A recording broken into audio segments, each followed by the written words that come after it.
Parlons de la commission Bastarache, et juste avant. Oui. Amir Kadir Oui. a parlé de l'homme de l'ombre hier. À la ça, là? Marc Bibot. Oui. Et là, ce matin, je lis André Noël dans la presse concernant ça, puis là, ça a l'air que M. Bibot... Toi, tu le connais, Bibot? Ben oui. Ça a l'air qu'il y a bien des libéraux qui le trouvent un peu trop présent. C'est vrai? D'accord. Mais présent, non, c'est pas quelqu'un qui est présent. C'est quelqu'un qui est plutôt absent. Mais moi... Mais de l'ombre, disons. Oui, parce que quelqu'un m'a appelé justement hier pour me parler de ça.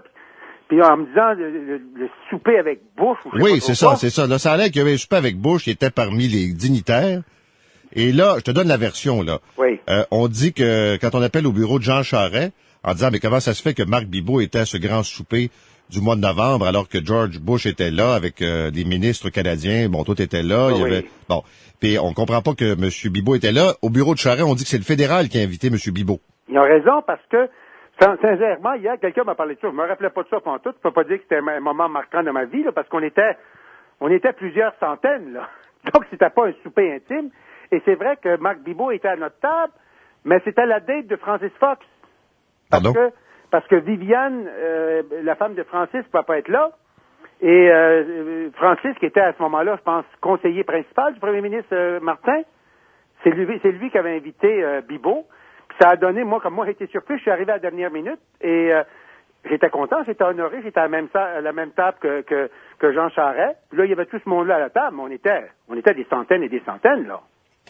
C'était pas une souper privée avec George. Moi, j'ai jamais parlé à George de ma vie. Mais une chose est certaine, c'est que Marc Bibot, c'est un ami de Jean Charest aussi. Tout le monde sait ça, là.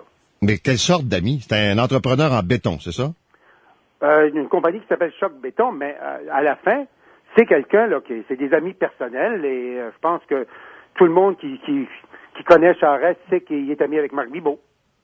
Puis il s'occupe du financement.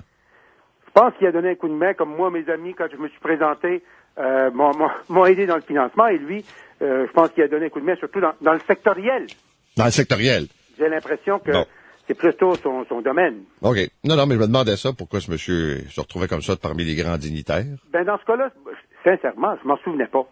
On est obligé de me le rappeler parce que, tu sais, il y avait bien des événements dans ce temps-là. Puis, tu sais, on était toujours assis un peu sur le bout de notre chaise parce que c'est bien beau d'aller à un souper, mais on avait passé la journée à se faire poser des questions sur Gomery, tu comprends? Il y a ça.